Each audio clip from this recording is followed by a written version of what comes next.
No matter how much progress we have made as women, it still stands out. It still gets noticed. It's still unusual for a woman to live on her own terms unapologetically. I'm Barkha, you're with the Mojo Story. Our guest today is known precisely for doing that. Her latest is Taali. This, of course, is Sushmita Sen profiling the real life story of Gauri Sawant, a trans woman, a transgender activist, someone I've had the honor of actually knowing and interviewing several times in my journalistic life. Sushmita Sen's latest is released to critical acclaim. But today we'll be talking to the woman who has made it a habit of being in the headlines, oftentimes for her spunk and her couldn't give a shit attitude.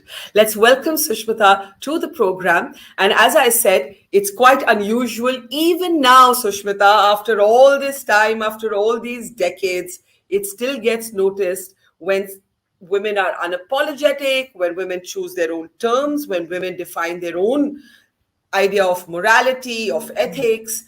Um, does it get difficult to be as spunky as you seem publicly? Are there private moments of struggle? Firstly, I must have this introduction written down and recorded somewhere. It was so gas. Thank you so much, Barkha. Um, no, I think you just get better at it. And given that next year I complete 30 years in the public eye, 3 decades, you kind of have damn good amount of practice by then, and I've kind of made it a habit to try. I'm sure that it used to bother me a lot in my early, you know, 20s when I was in the early phase of my career as an actor. But after that, I think the more I chose to speak my mind, the easier it got. I was just going to say that, people talk about aging and growing older. And I find one of the brilliant things about getting older is you start caring less and less about anybody else's opinion.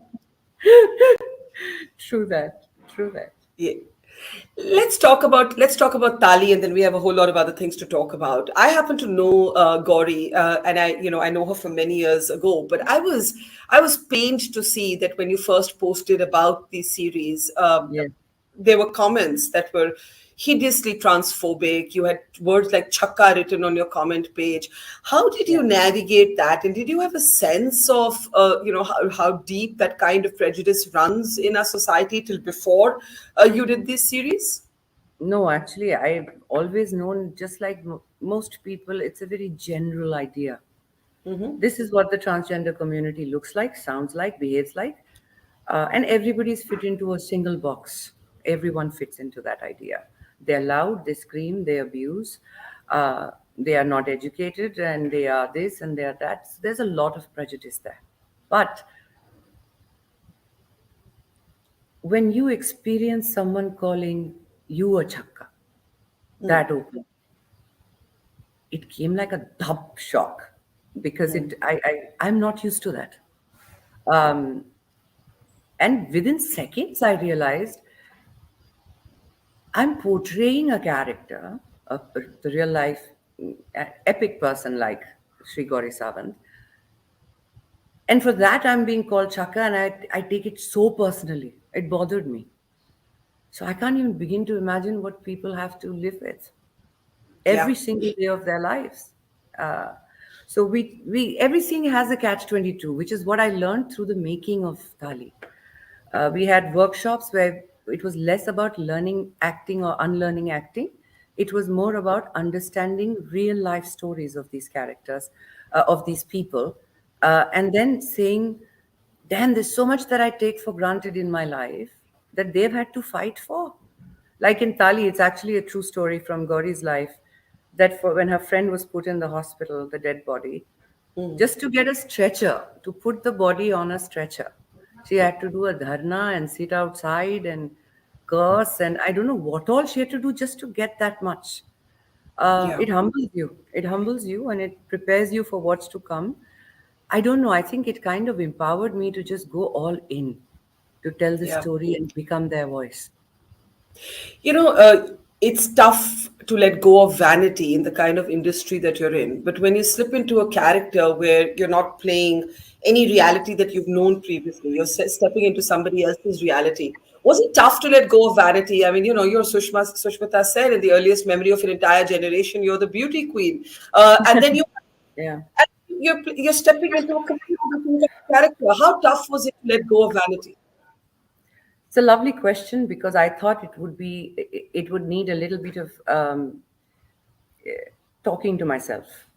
I thought that's what it would need. But surprisingly, the first day that we did the look test was 6 months since it was offered to me.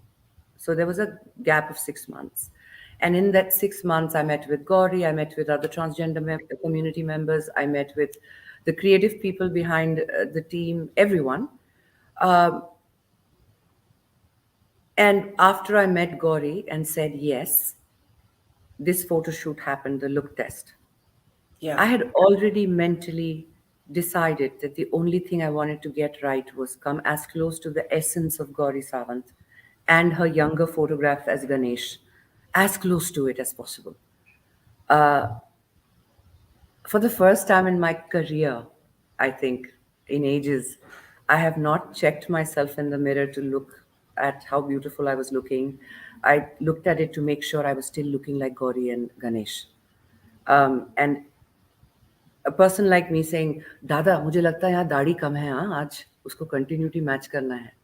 So he'd be like, "ma'am बाकी actors बोल रहे हैं उसको उतारो, आप लगवा रहे हो, क्या कर रहे हो मैम बहुत ज़्यादा दिखेगा." Things like that. No, for the first time, beauty had a different definition for me. It was more of Yeah. being these people than looking amazing. So I want to ask you, and I've always wondered about this. Beauty was your entry into this larger world of media and entertainment and movies and modeling and all the rest of it. But over the years, has your idea of beauty changed? Have you come to a point where you sometimes challenge it? You're constantly in the public eye. Women in particular are pressured to look a certain way. There's a deep ageism about women. There's a deep racism or colorism about skin colors and tones. I'm just wondering along the way whether your ideas of beauty have altered. No, I think it's gotten stronger. It's still pretty much what I thought it was. It's something that resonates long after you've left the room. I've always looked at it as God's handwriting, you're born with it. Some of us just look for it only in the mirror, others know better. So I think why I say that I've always known that is because when I went for Miss Universe, I was barely 18. And that shock on my face when I won was because I was horrified I won. I was like, I can't believe that, this is the idea of beauty that people project it to be. Then I would have never won. So I guess my mom's right. And the upbringing I've had is right. It's God's handwriting. There has to be more to you than what you see. It's deeper than your skin. Skin color, skin tone, essence, everything. So that hasn't really changed, but it has evolved in the sense that I've been a part of a very glamorous industry throughout. And I keep joking that you literally have to pay me to put makeup. Like it's just the only way I put it on. I'm usually bare skin and just me. Um, Yeah. I was, if I I was, I was, could, if I could, I I, would have preferred to not wear makeup and not be this. I would want people to know me the way I am. I was going to ask that does it get tiring sometimes Oh, to, it does. you know, That it does. T.S. Eliot had a poem about putting on a face to meet other faces, and Faces. I just wondered if it gets exhausting at times to constantly be perfectly manicured. Yeah, it is very, very exhausting. This is not my favorite part of the process at all, except in Taali, the process was fun because it Yeah. was getting into a character, male and female. And like I was saying, I've played all genders now. Like it's fun. I have kind of come into my own in that sense. But no, as tiring as that is, you realize I'm a part of a visual medium. And so you have to just suck it up and put on that makeup and make sure your hair's looking fine and just get on with the job. Now you spoke about being 18, when Miss Universe happens. You're 24 when you're a mom. Yes. That's really, really young. Like when you think of it now, Mm. right? 24 years old and to be a parent. Mm. I know at that time you must have felt completely ready. But like when I think of myself at 24, like I was just sort of, getting my feet around my professional life. And I'm Mm. just wondering how it's been a single mother. I know you've spoken in other interviews about how the toughest thing was to convince your father and you needed that support. But Yeah. along the way, to be a single mom, Mm. what's the journey been like? Apart from the good parts, what are the things that people don't understand, that people don't get? Oh, no, no. The good part is till you become one. That's the good part. The good part is the romance in wanting to be a mother and then imagining what motherhood would be like. Then the practicality sets in. And then there's a lot of stuff that is not so romantic as the notion is. But Yeah. it's like a beautiful relationship. You grow into it. It's not Yeah. an instant love at first sight kind of thing. No matter how much we as mothers romanticize it, the fact is every step of the way, it has been a challenge to have to do it, given that I had girls and I never wanted to leave them alone. There were just different kinds of problems with that. And then I had to be the nurturer and the provider. So I had to be juggling a lot of different responsibilities. Um, but overall, I think the biggest fantastic thing about becoming a mother for me has been that it gave my life purpose, which at 24, given how I was on a plane taking off, gallivanting, I was living the life. There was nothing that was grounding me. It wouldn't have ended well. If I know myself, it wouldn't have ended well. Why I do think you it, why do you why do you say that? I mean, it's great that being a parent gave you purpose, but your work would have also given you a sense of purpose and identity, but my wouldn't it work have? also would have added to the same amount of excitement that my life had, you see, because it's a very glamorous job. It takes you places, you're always on a plane, you're traveling, meeting new people. There's nothing that you call home unless you build a home, in my line of work, especially.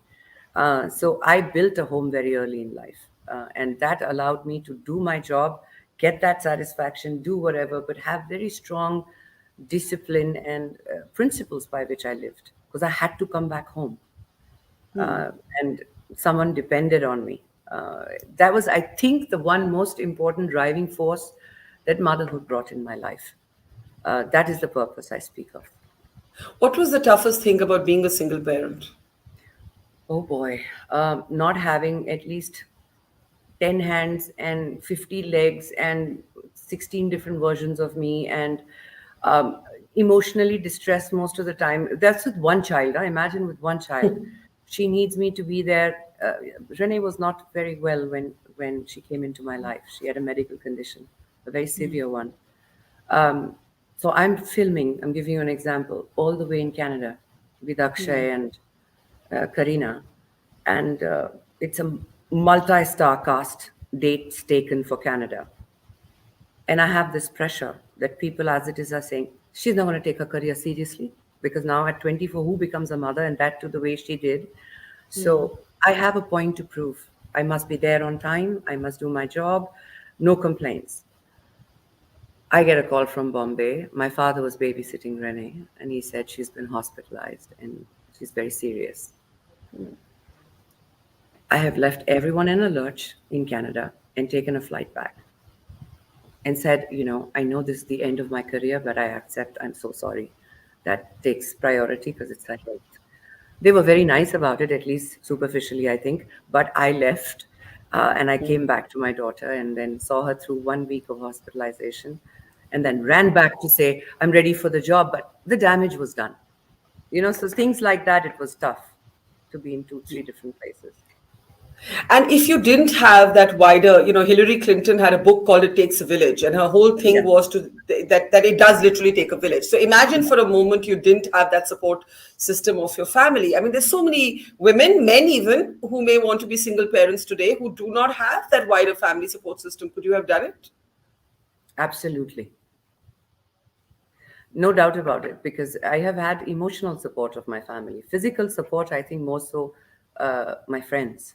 I would have to give them credit for that because they've taken time out of their life to come and babysit my kids because I never could leave them alone. And some of my co stars who've babysat them while I've carried my kids on sets. But yeah, I truly believe, Barkha, irrespective of the support, maybe just one more person. I think, other than me, one more person support, and I would be able to do exactly what I've done.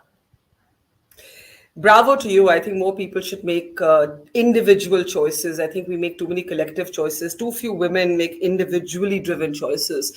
I want to ask you what it has been like for you to constantly have your personal choices put under the microscope and we call names for them.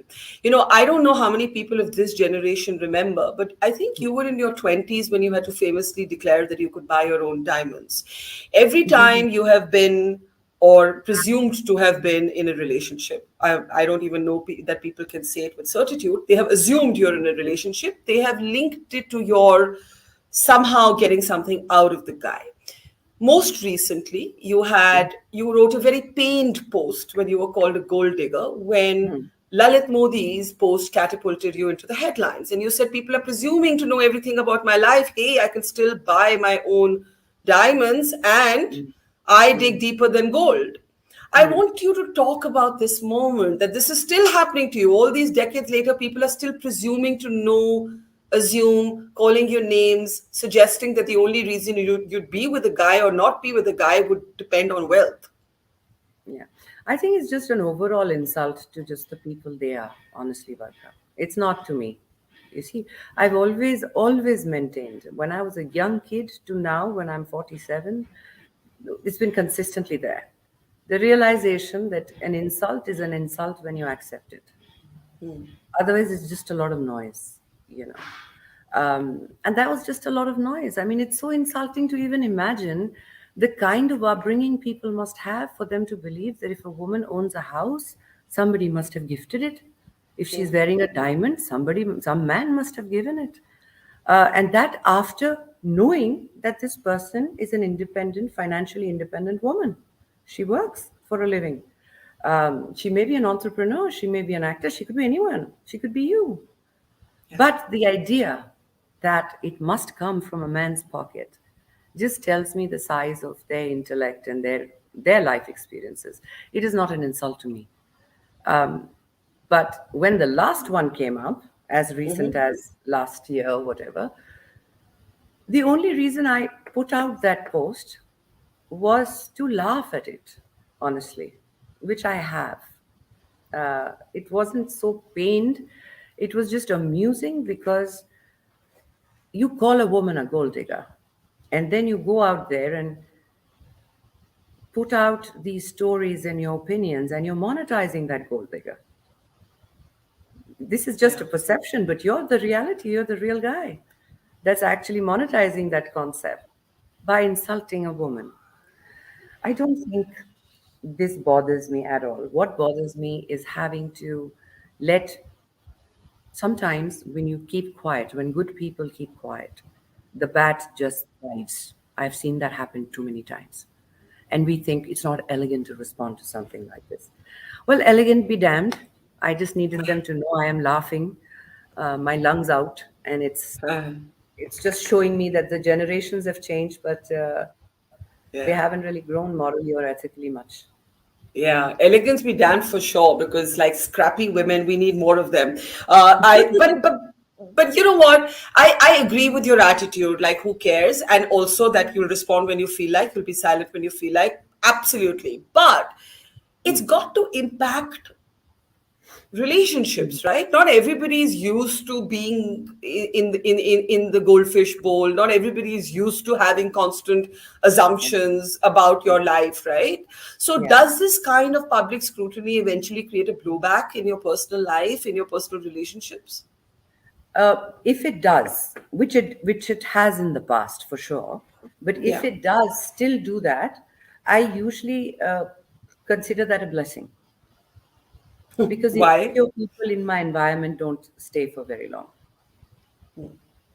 It's just a natural process of elimination. वजह कोई Yeah. भी बन जाती है, some reason or Yeah. the other, but it eliminates what is not good for my growth. So it's a good thing. Basically, you're saying if they're not going to fit into your world, may as well know it earlier than later. Yeah, and I think if they're not secure enough to take the brickbats and the compliments, and when they feel very proud when they say, your girlfriend or your woman is doing so well, she's done this brilliantly or that brilliantly. Yeah. So when they say something wrong, you should be able to also withstand that because your Yeah. woman can. Let's talk in the end about how kind or unkind the industry is to women. How's it been for you? Ooh, kind and unkind. I think the biggest mistake we can make as actresses is expect kindness in this industry. Fairness? Fairness? Maybe fairness is Fairness a is better word? fairness is a better word, and fairness is again, it's a man's world, it's a man's industry, and there is no two ways about it. Even The now? Of Even course, now? of course, of course. But that's where, given this space in OTT, as an actor, it's a completely new innings because you're not looking at NAS building and territories and collections and this hero sells for that much, the heroine oriented subjects. All this has kind of taken a backseat. I like that. I like that you can be a performer and at any age of your life. And I mean, the characters I'm playing today, I couldn't have played when I was 18. The 18-year-old college girl stories don't interest me at all. I don't want them. Yeah. So to be an actor this right now is amazing, but to expect fairness for anything, I mean, we know it. Even if I headline a show, I have to fight for the figures that I want because someone's throwing me numbers of the next male hero, A-lister, who's charged so much, and how can you expect that? That's Yeah. where I think OTT is changing the game because now that's not what they give me an example of anymore. There's the pay parity issue, of course. Yeah. In what other way is it a man's world still? Oh, it's the whole gamut of it. The saleability, the idea of saleability. I'm talking now purely films. Yeah. Still does not engage the idea of being gender fluid. It's still very much male and four or five top actors. And as a female actor, you're done if you don't belong to one of the camps or get along with at least all of them, you know. So I think that hasn't changed much. Um, And, there is a and lot. and and and do you get along with them? And are you in the camps? Never have belonged to any. My career should tell you that. I just You, tell you you that. see, you Uh, see, a sense of humor will lift any moment, no matter what it feels like, right? yeah. But go No, ahead. and But go also, ahead. it's Yeah. it's also, I think, compliments to the people who can play by those rules because that is not easy to do either. But Yeah. it's just not my roots. I don't know how to work with those. So I have not been able to do that. It's very, I want to just learn. I just want to grow. I want someone to tell me to Hogi Stars 90s key now, come back and learn because you don't know your art. I Yeah. need that in my life right now. I don't need to be waiting endlessly to massage egos to make people feel better about themselves and their careers. I have a job to do. And if I'm not good at that job, you must punish me every which way possible. But don't punish me just because I'm a woman who's not willing to play by the book. Well said. Hopefully, series like Tali will help you do some of that. Let me ask you in the end, what you would tell your, I want to say 18-year-old self, but at 18 you were already in the headlines. So what would you tell your 16-year-old self today? What have you learned in life that you tell your 16-year-old self today? Look after your heart. Hey, I forgot to ask you what was with. No, Oh my God, I should have asked you that right in the beginning. How no, are you no. doing? How are you Much, doing? How are you much. doing? Tell us what happened. So I don't know what happened. Honestly, just I'm somebody who's always been checking my heart, testing stress tests, this, that, ECG, 2D echoes, like regularly. I do it every 6 months because both my parents genetically have a heart condition. So it was an absolute shocker when it happened because Yeah. I had tested myself 6 months ago. But I think, Barkha, now is a time when I have realized the environment we're living in, the kind of things that we've been through, including COVID and stuff. I really think everybody should watch their health and test themselves pretty often. Random stuff is happening. Yeah. Um, I was my fittest best, my healthiest best when this, and it could happen to me. So um, it's a good idea to watch your health. It went off beautifully. I was done with the stent in 45 minutes, and then I wanted to go home because I don't like hospitals. And so I was such a bad patient. They let me go 48 hours later. And then I basically have been healing since. I finished Taali, I finished Arya 3, and I'm gearing up to go drop my daughter to her school. And then I will come back to a new set of cinema and work that is waiting. Well, I'm glad you're well, but I want to let you complete your thought. When you would tell your 16-year-old self, look Ah, after she your comes heart. back to it. I thought Yes. you had let that one go. No, I wouldn't be a good journalist if I didn't remember to come back to where I'd started. Look after your heart. You didn't mean it in the sense of a heart attack, and thank God, touch wood, you're fine. I did Look after actually your mean it heart. Oh, literally did and you? symbolically. I did. Okay. Symbolically also because I've followed my heart. It's because I've lived most of my life in the public eye. That's just been a consistent fact about me. I have lived from here, you know. And so sometimes while doing that, you don't take care of the place where you're coming from. And I think the heart attack, spiritually, symbolically, also was a wake up call to remember that I didn't look after it well enough. So, I get that, and we're glad you're better now, symbolically and and literally. And may you keep being a symbol of somebody who lives on her own terms. I think very few women still do that. Very few women are able to do that happily and also make a joke or two about themselves. So power on. Thank you, and take care. lovely Thanks. speaking to you, Barkha. Bye. Thank you. Thank you. It's great to see you here. Thank you for watching our work. If you haven't subscribed yet, don't forget to click the bell icon and subscribe to Mojo Story and support independent, robust journalism.